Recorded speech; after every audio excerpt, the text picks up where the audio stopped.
선비동석은 99칸 기와집의 외동아들로 선대로부터 물려받은 풍족한 재산으로 관리하는 집사만도 여러 명이었지요. 20살 무렵 부모님이 돌림병으로 세상을 떠나시자 그는 몇 해를 혼자 지내며 보통 사람과는 다른 생각을 품게 되었어요. 집안에 여러 명의 집사와 수십 명의 하인이 재산을 관리해주는 덕에 동석 본인은 재물이나 명예에는 관심이 없었습니다. 그 대신 전국에 있는 20살 이전에 과부가 된 젊은 여인을 보쌈해 오겠다는 특별한 사명감이 마음 깊숙이 자리 잡고 있었지요. 억지로 수절을 강요받는 젊은 과부들을 그냥 두어선 안 된다는 정의감에 불타 있었습니다. 운명 같은 이 사명을 위해 몸이 날쌔고 무공에 뛰어난 무사셋을 데려와 전국을 돌아다니게 했고 젊은 과부들이 어디에 있는지 일일이 알아오게 하였지요. 첫 번째 보쌈의 주인공은 한양에 사는 이조판서 둘째 며느리로 이조판서의 둘째 아들이 혼인을 올린 지 1년도 채 되지 않아 병을 얻어 세상을 떴다지요. 그러니 19살의 나이에 홀로 남겨진 보영은 젊은 나이에 수절해야만 하는 신세가 되어버렸습니다. 갑작스런 남편의 죽음으로 슬픔에 빠져 힘든 상황에도 명문가의 대감댁인 만큼 온갖 시선과 예절은 더욱 엄격할 수밖에 없었지요. 집안 어른들은 겉으로는 참 안쓰럽구나 하며 혀를 끌끌 차면서도 정작 과부에게 요구되는 덕목과 예절을 몰아붙이는 걸 멈추지 않았습니다. 특히 이조판서 집안에서는 열려문을 세워 가문의 명예를 드높이고 싶다는 속내가 컸기에 아예 보영에게 대놓고 열려문으로 집안의 가문을 더욱 빛내길 바란다 하고 노골적으로 강요했답니다. 더 속상한 건 보영이 눈치챌 수밖에 없는 뒷말들이 집안 안팎에서 슬금슬금 흘러나오기 시작했다는 점이었지요. 여자가 너무 곱게 생기면 팔자가 사납다고 하더니 곱게 생긴 얼굴이 화근이지 남자 잡아먹는 팔자가 있다고 하더라고. 혼인한 지 1년 만에 서방이 죽었으니 그 팔자가 오죽하겠어. 그러게 우리 작은 서방님이 얼마나 건강하셨는가. 여자 하나 잘못 들어와서 그렇게 원통하게 가실 줄이야. 사람 하나 잘못 들이면 집안 기운이 꺾인다더니 딱 그 짝이지 뭐야. 말 많은 문중 어른이나 종들 사이에서 자잘한 입방아가 터져나왔고 보영은 생각지도 못했던 비난에 깊은 상처를 입었지요. 그러다 보니 그녀 자신도 정말로 내가 그런 운명을 가져온 걸까? 라고 가슴을 칠 만큼 괴로워졌습니다. 어느 날 문중 여인들과 함께 차를 마시며 시어머니는 차분한 목소리로 말하였지요. 과부로서 절개를 지키는 일은 내게 주어진 소임이란다. 숙모들은 손을 꼭 잡고 위하는 척하면서 이 집안을 위해 열려문을 받는 것이 내 운명이지 않겠느냐. 은근히 강요를 하고 있었지요. 그렇게 집안 어른들의 눈앞에서 고개를 떨군 채 예. 라는 짧은 대답을 하는 것만으로도 마음엔 서러움과 답답함이 한가득이었답니다. 밤이면 등불 아래 홀로 앉아 내게 허락된 삶이 오직 이것뿐이란 말인가? 하고 가슴을 쳤지요. 그러다 피곤함에 지쳐 잠이 든 보영은 어느 순간 무언가 자신을 툭 치는 듯한 느낌을 받았지만 정확히 기억은 나지 않았습니다.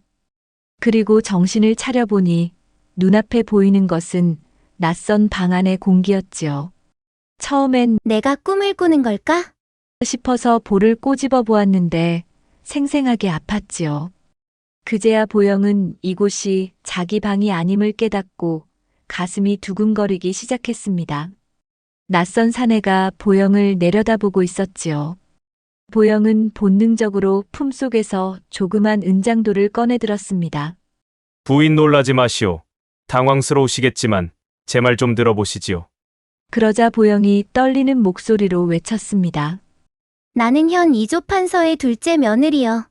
감히 이런 짓을 하다니 죽음을 면치 못할 것이오. 그러자 사내가 부드러운 목소리로 대답하였지요.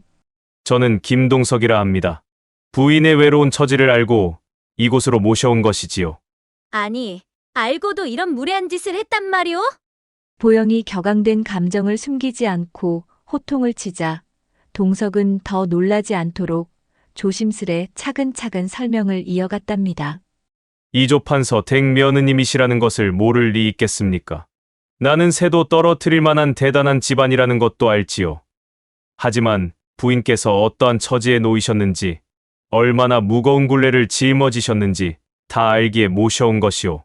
수절을 강요당하고 열려문을 운운하는 그 집안의 압박 속에서 부인이 받을 고통을 알기에 말이죠. 하지만 부인께서는 아직 너무 젊고 아름다우십니다. 삶을 선택할 기회는 반드시 있어야 하지 않겠습니까? 동석의 말에 보영은 잠시 얼어붙었습니다. 분명 납치나 다름없는 상황인데 뜻밖에도 자신의 처지를 헤아려 주는 것처럼 보이는 동석의 태도에 마음 한편이 묘하게 흔들렸지요. 물론 손에 쥔 은장도에 힘을 계속 주었지만 내게 선택지가 있다고? 하고 떨리는 목소리로 묻는 자신이 낯설기도 했습니다. 동석은 조용히 고개를 끄덕이며 말을 이었답니다. 절개도 좋고 열려문도 멋지지요. 근데 말입니다. 그거 하나 지키자고 평생 마음을 감춰야 한다면 그건 좀 억울하지 않겠소. 전 그저 부인이 사람답게 웃으며 살 수 있는 길도 있다는 걸 보여드리고 싶었을 뿐이요.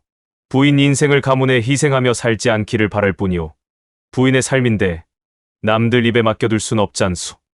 낯선 사내의 한마디에 오래도록 막혀있던 가슴속 응어리가 순식간에 풀려버리자 보영은 눈물이 왈칵 쏟아질 것 같았지만 꼭 참아내었습니다. 아직은 모든 게 혼란스럽고 가문에 폐를 끼친다는 죄책감이 들기도 했으니까요. 그런데도 눈앞의 동석은 왠지 듬직하고 훤칠함까지 겸비하고 있으니 가슴이 콩닥콩닥 뛰는 걸 어쩔 수가 없었지요. 결국 동석은 잔뜩 떨고 있는 보영을 살포시 안아주었습니다. 잠시 머뭇거리던 보영도 순간적으로 마음을 놓아버렸지요. 어찌 이런 일이? 얼었던 마음이 한순간에 눈 녹듯 녹아버리고 동석의 넓은 가슴팍에 안기게 되었답니다. 그러다 보니 보영이 쥐고 있던 은장도가 손에서 살며시 빠져나와 방바닥에 떨어지고 어찌된 일인지 보영도 동석과 함께 방바닥을 뒹굴게 되었죠. 그렇게 잊고 살았던 운우지정을 나누게 된 보영은 순간 자신도 알 수 없는 전율에 빠져들고 말았습니다. 동석의 체온이 피부에 닿을 때마다 심장은 자꾸만 빨라졌고 그의 숨결이 귓가를 스칠 때마다 가슴 깊은 곳에서 무언가 뜨겁게 차오르는 듯 했지요. 이게 정말 나란 말인가? 차디차게 얼었던 마음이 어느새 봄바람처럼 포근히 풀려 그에게 기대는 자신이 믿기지 않았습니다. 그렇게 청산과부였던 보영은 예상치 못하게 새로운 행복을 맞이하게 되었지요. 동석의 무사들이 어느 마을을 돌아보고 있던 무렵이었죠. 그때 늙은 여인의 악다구니 소리가 집안 가득 울려 퍼지는데 동네 사람들은 또 시작이구먼. 하면서 혀를 끌끌 차며 지나가곤 했지요. 이 소동의 주인공은 다름 아닌 과부 며느리와 함께 살고 있는 순덕 시어머니였어요. 순덕은 젊은 나이에 남편을 잃은 뒤 홀시어머니와 살고 있었지요. 남편 없이 사는 것도 서러운데 시어머니의 매운 시집살이에 밤이면 텅 빈 이부자리에 눈물이 마를 날이 없었어요. 봄바람이 살랑살랑 불고 온갖 꽃들이 만개해도 순덕에게는 그저 허무하고 서러운 계절일 뿐이었던 것이었죠. 그러던 어느 날 순덕이 집 뒤 보리밭에 잠깐 나가 있던 참이었어요. 그때 평소 그녀를 유독 눈여겨보던 옆집 돌쇠가 슬그머니 보리밭으로 들어와 어느새 순덕의 등 뒤에 바싹 다가선 것이었습니다. 인적도 없는 으슥한 보리밭에서 돌쇠는 평소 품었던 연정을 주체 못해 그만 기쁨에 들떠 순덕의 손목을 덥석 잡아버렸지요. 순덕이 내 마음 좀 받아줘. 언제까지 애만 태울 참이여. 뭔 짓이야. 난 과부야. 누가 보면 어떡하려고 그래. 빨리 이 손 놓으라고. 당황한 순덕이 뿌리치려 했지만 건장한 사내의 힘을 이기긴 어려웠답니다. 그리하여 손목을 돌쇠에게 내줄 수밖에 없었죠. 그런데 때마침 살금살금 뒤를 밟던 시어머니가 바로 그 장면을 목격하고 말았답니다. 아니, 이것이 대체 무슨 짓들이냐? 내가 그동안 남정네를 보리밭으로 끌어들였단 말이냐? 깜짝 놀란 순떡과 돌쇠는 보리밭에서 허둥지둥 달아났답니다. 하지만 시어머니는 손목 한 번 잡힌 광경만으로도 눈을 부릅뜨고는 마치 세상이 무너진 듯 호들갑을 떨기 시작했지요. 오메, 내 이럴 줄 알았어. 저것들이 보리밭에서 그냥 손만 잡았겠냐? 분명히 그 짓거리를 알고 세상에 남사스럽다. 이런 망신이 어디 있는가? 시어머니는 이미 머릿속에서 온갖 상상을 펼친 끝에 순덕이 돌쇠와 눈이 맞아 그 넓디 넓은 보리밭에서 부끄러운 짓을 했다고 확신해버렸습니다. 내 며느리가 말이야. 그것도 대낮에 사람 눈을 피해서 보리밭에서 그런 짓을 했다니 이걸 어쩌면 좋냐? 동네방네 망신은 다 시키고 내가 무슨 낯으로 동네 마실을 다니냐? 마을 아낙네들 사이에서도 이야기는 순식간에 꼬리에 꼬리를 물었고 순덕은 변명 한마디 못하고 이미 보리밭 사건의 주인공이 되어버리고 말았지요. 수절해야 할 과부가 사내를 끌어들이다니 어찌 그렇게 뻔뻔하니? 시어머니의 욕설은 날이 갈수록 독해졌습니다.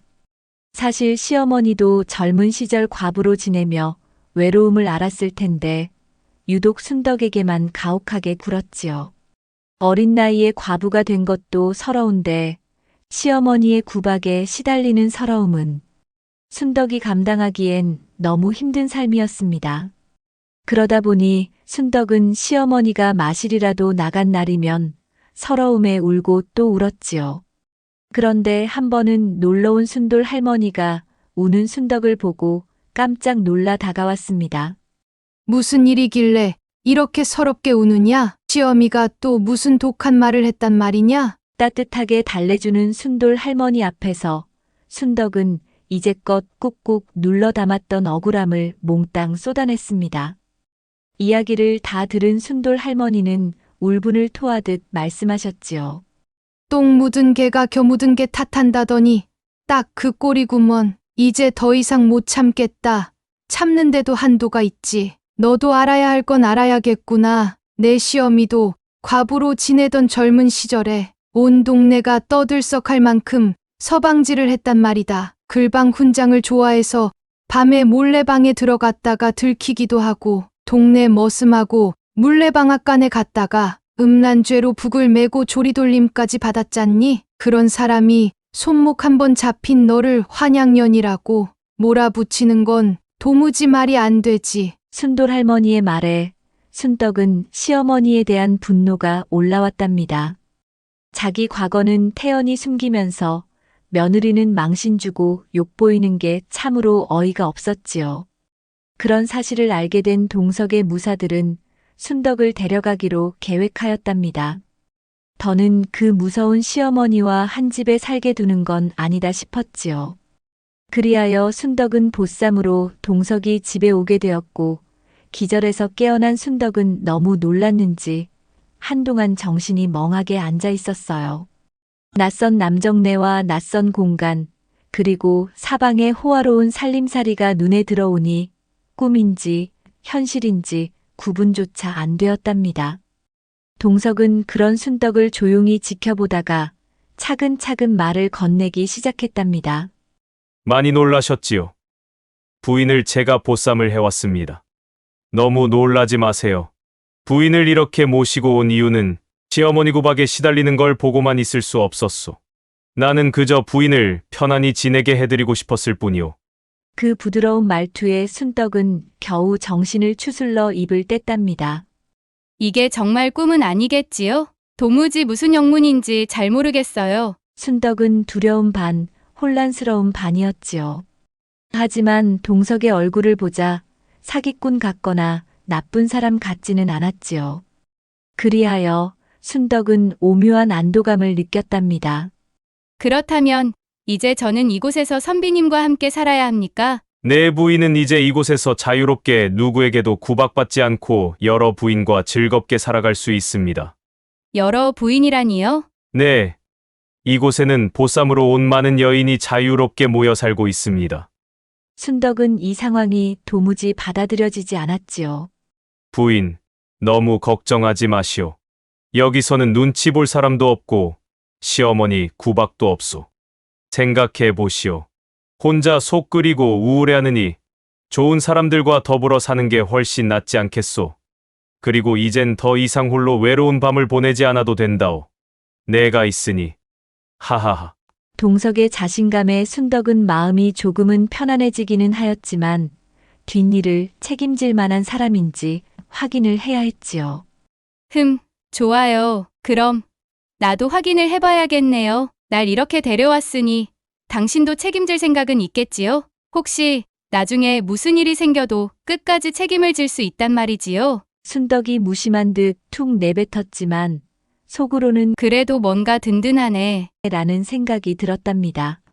그 부분은 걱정하지 마시오. 부인의 행보 내가 책임지겠소. 보시오.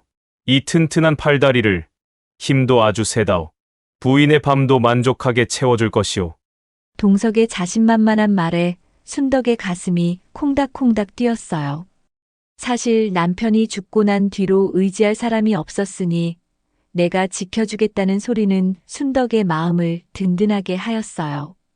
그뿐이 아니었지요. 외롭고 허전했던 밤까지 책임을 져준다는데 순덕의 심장은 터질 듯 날뛰었죠. 시어머니 밑에서 숨도 제대로 못 쉬며 살았는데 이런 새로운 세상이 나에게 찾아오다니 꿈만 같아요. 하지만 시어머니가 그냥 넘어갈 리가 없을 텐데 뒷감당을 어찌하려고요? 나중 일은 나중에 생각하면 돼요. 부인의 시어머니나 동네 사람들과도 천리말리 떨어진 곳이오. 그러니 부디 마음 편히 지내시길 바라오. 순덕은 동석이 단순히 자신의 욕망만을 채우려 이런 일을 벌인 건 아니라는 생각이 들어서 살짝 안도했습니다. 하지만 여전히 시어머니가 머릿속에 아른거리는 건 어쩔 수 없었지요. 그러다가 문득 동석의 따뜻한 손길에 본능처럼 마음이 열려버렸답니다. 부인, 오늘 밤 저와 함께 지내고 나면 이곳에서의 꿈 같은 삶이 펼쳐질 거란 생각이 들 것이오. 그러면서 동석은 순덕을 살포시 안아주었고 동석과 들큼한 사랑이 이렇게 좋은 것이었나 싶어 순덕은 가슴속 깊이 짜릿함과 온 세상을 얻은 듯한 벅찬 기분을 느꼈습니다. 그리하여 그렇게 두 사람의 운명은 이미 서로에게 스며들기 시작했습니다. 어느덧 99칸의 집에 예쁜 과부들이 하나둘 늘어나면서 정원에는 봄꽃이 흐드러지듯 아름다운 여인들의 치맛자락이 나풀되었습니다. 그런데 그렇게 여인들이 모여 살다 보니 어느 마을에 보쌈한 과부들이 지내는 집이 있다더라. 하는 소문이 어느새 암암리에 퍼져나갔답니다. 그러던 어느 날 문득 낯선 여인이 동석의 집 대문 앞에 서 있었습니다. 곱상한 이목구비가 단박에 눈에 띄었고 허름한 보자기를 품에 안은 채 조심스레 문을 두드리더니 안으로 안내되어 들어왔지요. 그러고는 떨리는 목소리로 물어보았습니다. 혹시 이곳이 수절 과부들이 지내고 있다는 집이 맞나요? 바로 그때 마루 끝에서 걸어 나오던 동석이 조용히 여인을 살폈지요. 부인께서는 무슨 일로 이 집에 오셨습니까?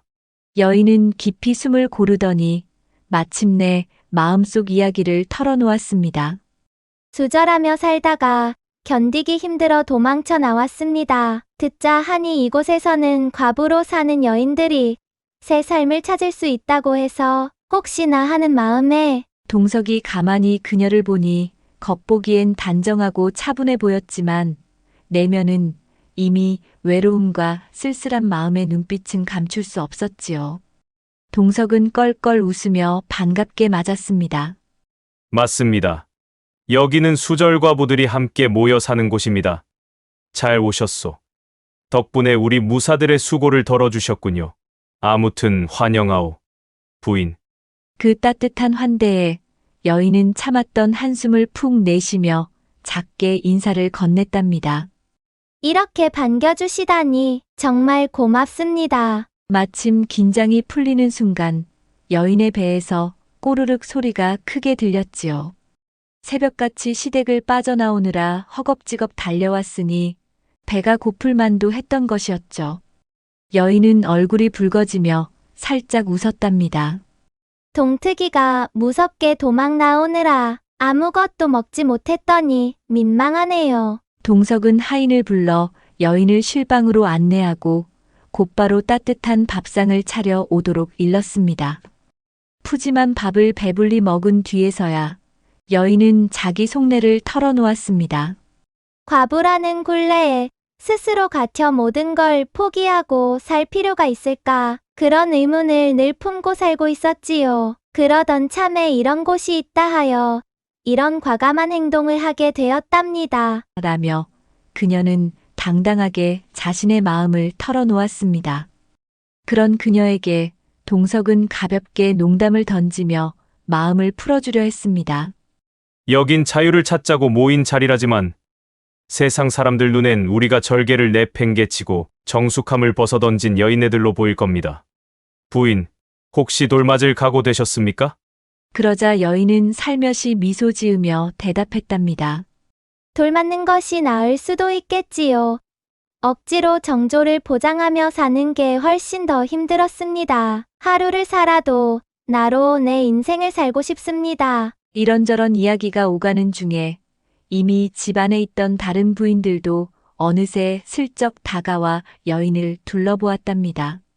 사실 이곳에 모인 이들은 다들 속사정이 남달랐고 그만큼 서로 공감해주고 기대며 지내는 분위기가 짙었지요. 이름이 어떻게 되십니까? 복단이라고 합니다. 복단 부인 잘 오셨어요. 이곳은 수절도 연려문도 필요 없이 자유롭게 살아갈 수 있어요. 복단은 얼굴을 붉히며 고개를 살짝 숙였답니다.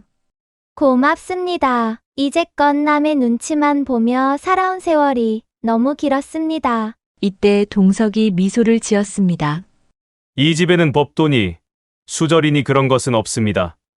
다만 서로 믿어주고 책임질 건 책임지면 되지요. 부인은 탁월한 선택을 하신 것이지요. 하하. 그리하여 복단은 다른 여인들과 달리 스스로 찾아와 이 집에 머물게 되었습니다. 그렇게 복단이 찾아온 기쁨에 집안 여인들은 작지만 즐거운 환영 잔치를 마련하였답니다. 그리고 동석은 복단과 첫날 밤을 치르게 되었는데 그날 밤엔 은은한 종소리가 울리면서 모두가 조용히 자리를 물러났지요. 복단은 얇은 비단옷 위에 비녀를 고쳐 꽂으며 첫밤의 긴장감에 가슴이 콩닥거렸습니다. 동석이 방에 들어섰을 때 복단은 속살이 뽀얗게 비치는 얇은 속젖고리를 입고 앉아 있었습니다. 예상치 못한 모습에 동석은 짐짓 능청스러운 미소를 지었지요. 부인, 아무리 사내 품이 그립다 해도 너무 서두르는 거 아니오? 나도 정신줄을 놓을 것 같소이다. 복단은 얼굴에 홍조를 띠며 가느다란 웃음을 흘렸습니다. 내 오래 묵힌 갈증이랄까요. 그 품을 떠올리기만 해도 속이 다 간질거려요. 복단의 솔직한 반응에 동석은 가슴이 쿵쾅거렸지만 애써 숨을 고르며 옷고름을 풀어 헤쳤습니다. 포근한 이부자리 위에 나란히 앉아 서로의 살결이 맞닿자 과부로서의 지난 세월이 잊혀질 만큼 가슴이 뜨거웠습니다. 아, 이런 따뜻함도 있구나. 하고 새삼 깨달았다지요. 세상이 강요했던 껍데기를 벗고 오롯이 자기로 돌아간 기분이었죠.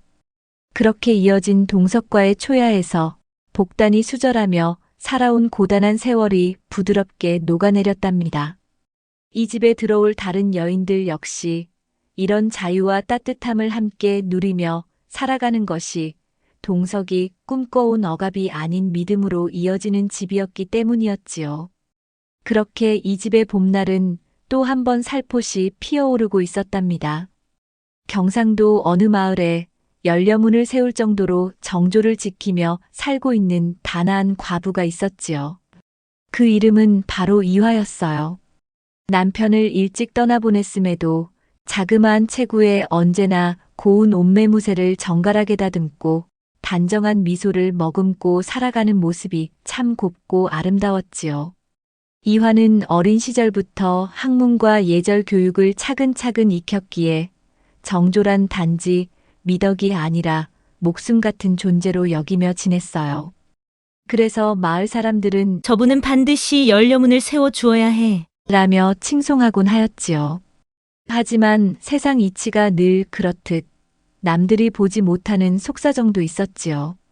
아직 젊은 나이에 남편을 잃은 이화는 처녀나 다름없는 과부였지만 온갖 시선이 자신에게 쏠려버렸고 그 탓에 본의 아니게 꽁꽁 문을 닫고 지낼 수밖에 없었답니다.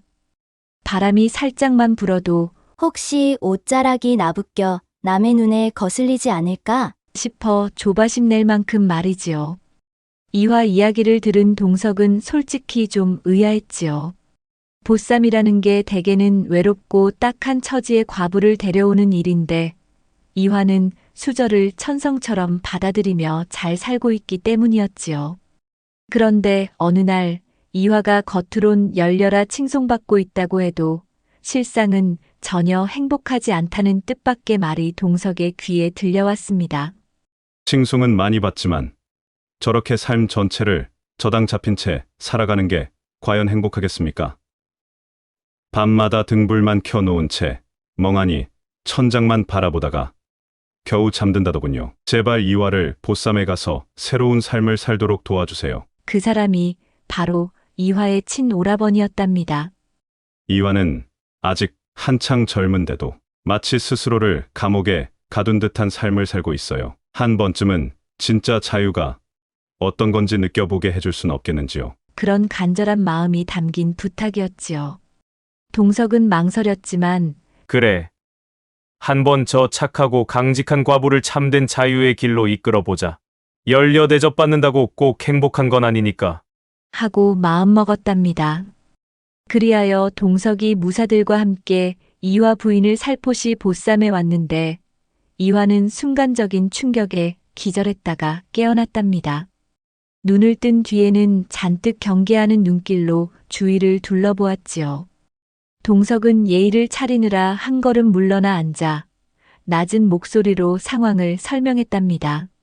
이화 부인, 많이 놀라셨지요? 당신은 누구이고 여긴 대체 어디란 말이오? 저는 김동석이라 하는 선비이고 이곳은 저희 집입니다. 부인의 오라버니가 제게 도움을 청하셨어요. 누구보다 예의와 정조를 지키며 사시지만 정말로 원하는 행복을 누리고 있는지 묻고 싶었다고 하더군요. 지금 그게 무슨 말도 안 되는 소리요? 저는 열녀로 불리며 잘 살고 있습니다. 라며 이화가 당장 뛰쳐나갈 기세로 말하자 동석은 잔잔한 음성으로 부드럽게 대받았답니다. 열녀로 사는 것 훌륭하지요. 다만 이제 고작 20살을 조금 넘긴 부인이 평생을 수절하기만 해서야 정말 행복할 수 있을까 싶습니다. 혹시 부인의 삶이 열려문을 받기 위한 것이라면 그건 누구를 위한 일입니까? 이 질문에 이화는 짐짓 당황하였지요. 사실 자신도 답답하다고 느끼던 부분을 콕 찔렸으니 당황스러운 건 당연했답니다. 동석은 기회를 놓치지 않고 말을 이어갔습니다. 아직 한창 젊으신데 시집의 명예와 사람들의 시선에 갇혀 사는 게 과연 부인이 진짜로 원하는 삶일까요? 그래도 부인 뜻이라면 제가 더는 나설 수 없겠지만 부디 한 번쯤 다른 길이 있지 않은지 생각만이라도 해보시면 어떨까요? 이 말에 이화의 뺨을 타고 주르르 눈물이 흘러내렸답니다. 그렇게 무거운 삶을 살아가는 것이 정말 내가 원했던 삶은 아닌데 하는 마음이 한꺼번에 터져 나온 것이지요. 부인, 이곳은 안전한 곳입니다. 오늘 밤은 아무 걱정하지 말고 편안히 쉬면서 생각해 보시지요. 그 후로 이화는 살짝 동석의 설득에 마음을 여는 듯 보였으나 가슴 한구석에는 여전히 정조는 생명이라는 자책감과 세상을 향해 문을 닫아버리고 싶은 두려움이 교차하고 있었답니다. 그날 밤 안심하고 잠자리에 들었다고 믿었던 이화가 몰래 방 안에서 세상을 등질 준비로 그대로 삶을 마감하려 했다는 것이지요. 다행스럽게도 여종이 자릿길을 들고 들어가는 바람에 발견되어 가까스로 목숨은 건졌습니다. 하지만 이화는 한동안 말없이 눈물만 뚝뚝 흘렸고 이를 지켜본 동석은 큰 충격을 받았지요. 아차. 보쌈이란 게 결코 가벼운 일이 아니었구나. 어느 여인에게는 정조가 목숨과도 같은 것이었구나. 이토록 절박하고 힘겨운 여인들의 삶을 내가 혹시 함부로 건드린 건 아닐까. 동석은 죄책감과 책임감을 동시에 느꼈답니다. 그리하여 동석이 결심을 하였지요. 동석이 수절과부를 보쌈을 해오는 진짜 이유를 밝히려 모든 부인들을 한자리에 불러 모았습니다. 물론 이화도 같이 들어야 했지요. 이야기는 20년 전으로 돌아갑니다. 동석이 10살 무렵 노안이 깊고 흰 머리가 성성한 그의 할머니께서 오랜 병석 끝에 임종이 가까워졌음을 스스로 느끼셨죠. 그리하여 집안 여인은 물론 문중 여인들까지 모두 한자리에 모여 앉혔답니다. 그리고 말씀하셨습니다. 이제 내가 살 날이 얼마 남지 않았구나. 뜻밖의 고백에 젊은 손자 며느리들은 깜짝 놀라며 손사래를 치기 바빴습니다. 할머니, 그런 말씀 마세요. 앞으로 얼마든지 더 사실 수 있으세요. 그럼요. 아직 건강하신데요. 지금처럼 저희 곁에 있어 주시면 됩니다. 하지만 할머니는 가볍게 고개를 저으며 담담하게 말씀하셨지요. 인명이 하늘에 달린 걸 어찌 내 맘대로 하겠느냐. 내가 너희를 부른 건 딱히 특별한 청이 있어서가 아니다. 꼭 일러두고 싶은 말이 있어 숨이 붙어 있을 때 전하고 싶었을 뿐이다. 며느리들이 귀 기울이자 할머니는 길게 한숨을 내쉰 뒤 차분한 목소리로 이야기를 이어갔습니다. 너희가 남편과 백년애로 하면 우리 집안에 이보다 더 큰 복이 없겠지. 하지만 세상 일이라는 게 늘 뜻대로 되는 건 아니란다. 혹시라도 내 남편이 먼저 떠나 너희가 젊은 나이에 과부가 된다면 억지로 수절만 고집하지 말고 문중에 의논해 다른 길을 찾으려. 내 말 뜻을 알겠느냐? 너무 파격적인 이야기였던지라 젊은 손자 며느리들은 서로 눈짓을 주고받으며 당혹스러움을 감추지 못했습니다. 혹시나 할머니가 워낙 연로하시다 보니 허튼 소리를 하는 건 아닐까 하는 생각도 살짝 스쳤지요. 그러나 곧 들려온 할머니의 목소리는 어느 때보다 또렷했습니다. 왜 내가 죽을 때가 되니 망령이라도 든 것 같으냐? 한 번도 과부로 살아보지 않고서는 그 고달픔을 어찌 알겠느냐? 나도 18살에 남편을 잃은 뒤로 60해 넘게 과부 서름을 견뎌왔다. 그 얘기를 잠깐 해줄 테니 그저 들어두기나 하거라. 며느리들은 본능적으로 몸을 움츠렸지만 시조모님의 마지막 가르침이라 여기며 묵묵히 들을 수밖에 없었습니다. 잠시 희미한 미소를 짓던 할머니는 눈을 감고 먼 추억을 떠올리듯 잠시 침묵에 잠겼다가 다시 조용히 숨을 고르고 입을 여셨습니다. 내가 과부가 된 건 18살 때였어. 명문가에서 태어나 이른 시기에 시집을 가서 아이까지 베고 있었으니 개가 같은 건 꿈도 꾸지 못했단다. 처음엔 남편 잃은 슬픔으로 매일 울며 보냈는데 세월이 흐르면서 상처가 아물까 싶어도 바람 부는 새벽이나 빗소리 시린 밤이면 도무지 견디기 어려웠지. 따뜻한 체온도 말벗도 없으니 차가운 벽에 비치는 등불만 멍하니 바라보다가 서글픈 밤을 숱하게 보냈단다. 이야기를 듣던 손자 며느리들 몇몇은 이미 눈가가 촉촉해졌습니다. 그 어린 나이에 평생을 수절하며 버텼다고 하니 실감이 안 나면서도 마음은 짠해진 것이지요. 할머니는 낮게 깔린 목소리로 계속 이야기를 이어갔습니다. 그러다 한 번은 시아버지의 조카 되는 젊은이가 집에 머물렀는데 성품도 괜찮고 학식도 있어 보였어. 병풍 틈새로 그 젊은이를 힐끗 본 뒤부터는 내 마음이 흔들리더구나. 한 번 동안 마음은 사람 힘으로 어찌할 수 없더라. 밤이면 그 방 앞을 서성이며 들어갈까 말까 실랑이 한 게 여러 번이었지. 들어가자니 두렵고 돌아서자니 섭섭하고. 그때 참 인생이 이렇게 내 맘처럼 안 되는 거란 걸 뼈저리게 깨달았다. 할머니는 그 순간을 떠올린 듯 쓴웃음을 지으셨습니다. 결국 나는 그를 향한 연정을 참지 못하고 그의 방문을 열고 막 들어서려는데 그때 등불 아래 앉아있는 사람이 보였는데 피를 흘리며 울고 있는 사람이 보이는 거야. 그는 다름 아닌 내 죽은 남편이었어. 소스라치게 놀라 비명을 지르며 깨어보니 꿈이었지. 내 방 등잔불만 가물가물하고 있더구나.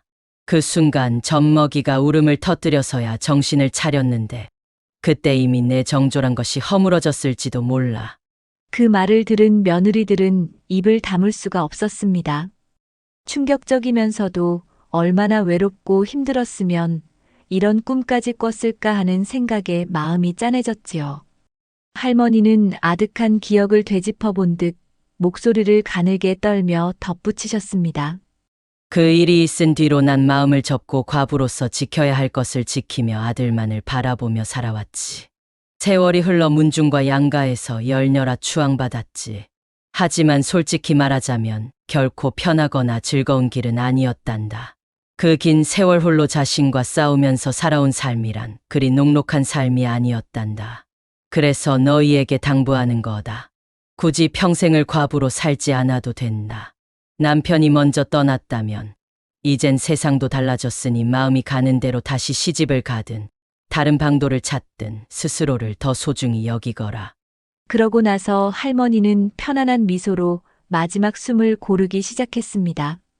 그 모습에 며느리들은 한참 동안 목 놓아 울었답니다. 젊은 나이에 과부로 지내면서 겪어야 했던 고된 세월을 이제서야 조금이나마 헤아린 셈이었지요. 어찌 그리 애를 태우셨을까? 이제는 하늘에서라도 좋은 짝을 다시 만나서 행복한 삶을 살아보세요. 그렇게 할머니는 긴긴 인생에 대한 마지막 가르침을 남기고 세상을 떠나셨습니다. 동석은 어린 시절 할머니에게 들었던 그 유언 아닌 유언을 마음 깊이 간직하고 있었던 것이었죠. 과부가 되거든 절대 혼자 살지 말아라. 그 외로운 삶이 얼마나 고된 줄 너희는 모른다. 그 말은 어린 동석의 가슴 한켠에 지울 수 없는 흔적으로 남았답니다. 세월이 흘러 부모님마저 세상을 떠나고 혼자가 된 동석은 오랫동안 마음속에 품어왔던 그 다짐을 실천에 옮기기로 결심했습니다. 더는 누구도 홀로 눈물 짓는 삶에 갇혀선 안 된다고 자신이 할 수 있는 방법으로 그 굴레를 끊어보겠다고 말이지요. 동석의 담담한 고백을 들은 부인들은 말없이 눈물을 훔쳤습니다. 처음엔 그저 납치된 듯 데려온 사람이라 여겼던 그가 알고 보니 고된 과거 속 여인들의 삶을 가만히 품어주고 싶어 했다는 걸 알게 되었을 때 이화의 마음도 조금씩 열리기 시작했습니다.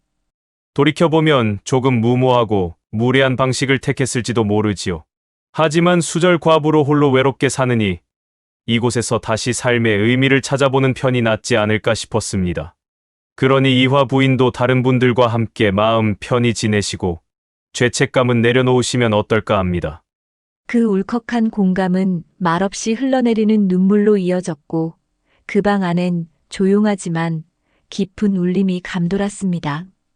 이화 부인의 마음이 열리고 모든 삶이 일상으로 편안하게 돌아간 다음 동석은 다시 부인들을 불러 모았습니다. 동석의 넓은 사랑채에 모인 여인들은 오랜만에 평안한 일상에서 한결 밝아진 얼굴을 하고 있었습니다. 그런 그들을 다시 불러 모은 동석이 조용히 입을 열었습니다. 부인들, 이렇게 젊고 좋은 인력들이 그저 안주하며 사는 것만이 능사는 아닐 것이오. 우리가 세상의 보탬이 될 무언가를 해보면 어떨까 싶소. 조용하던 마당 한쪽에 자박자박 발소리가 울리더니 무사로 일하던 사내들 몇이 동석의 옆에 섰습니다. 내가 생각한 것은 이 마을이나 주변 마을에 버려진 아이들, 혹은 부모가 일찍 세상을 떠난 고아들을 데려다가 우리가 함께 돌봐주자는 것이오. 글도 가르쳐주고 살림 솜씨도 가르쳐주고 무엇보다 따뜻한 어른의 사랑을 알려주는 게 어떻겠소? 말이 떨어지기 무섭게 여인들 사이에서 정말 좋네요. 하는 목소리가 터져 나왔습니다. 한 여인은 조심스레 손을 들었습니다. 저도 일찍 부모님을 여의어 어릴 때 많이 힘들었답니다. 만약 저 같은 아이가 또 있다면 정말로 따뜻하게 품어주고 싶어요. 그 말을 들은 다른 이도 격렬히 고개를 끄덕이며 눈시울을 붉혔습니다. 여인들의 진심 어린 반응에 동석은 물론 무사들도 모두 숙연해졌습니다. 우리가 힘을 합치면 할 수 있소.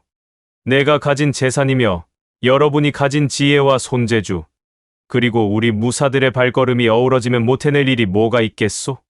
그러자 무사들이 헛기침하며 나섰습니다. 예, 저희는 이제부터는 아이들을 데려오는 일을 맡겠습니다. 몸 쓰는 건 자신 있으니 험한 곳이라도 마다하지 않고 아이들을 찾아오겠습니다. 짧은 대화가 오간 후 방 안은 따뜻한 열기로 가득 찼습니다. 금세라도 아이들의 웃음소리가 울려 퍼지는 장면이 눈앞에 아른거리는 듯 했지요. 그리고 그날 밤 부인들은 함께 아이들을 맞이할 방을 꾸미기 위해 방석을 꿰매고 이불을 챙기며 분주히 움직였습니다. 돌이켜보면 저마다 과부라는 세상의 낙인에 시달리던 이들인데 지금은 새로운 출발을 준비하는 마냥 들뜨고 설레는 표정이었습니다. 그 풍경을 지켜보던 동석은 조용히 속삭이듯 말했습니다. 할머니께서 늘 말씀하셨소. 남을 살리는 일이 곧 너를 살리는 길이니라. 아마 지금이 우리가 새 삶을 여는 순간일게요. 차오르는 감동에 조용한 눈물이 여인들의 눈가를 적셨습니다. 하지만 이번의 눈물은 기쁨과 감사, 그리고 희망이 담긴 눈물이었지요. 오늘의 이 시간이 정말 새로운 시작이 될 것 같아. 어느 부인의 작은 목소리에 마치 마당에 핀 달빛도 더욱 밝아지는 듯 했습니다. 그렇게 동석의 집은 곧 아이들을 위한 모두가 함께하는 따뜻한 보금자리로 변해가기 시작했습니다. 옛날엔 여인이 한 번 남편을 잃으면 사회 전체가 수절이 곧 덕목이라며 그 삶을 올가매곤 했지요. 그러나 할머니의 마지막 말씀은 그 길이 얼마나 힘겹고 인간적인 감정까지 억눌러야 하는지 깨닫게 해주었습니다. 만일 여기서 한 발짝 나아가 자신을 위한 행복을 선택한다면 그것이야말로 할머니가 전하고 싶었던 진정한 유언을 실천하는 일이 될 것으로 생각한 것이었지요. 듣고 시청자 여러분, 여러분은 자신의 삶을 얼만큼 잘 살고 있나요?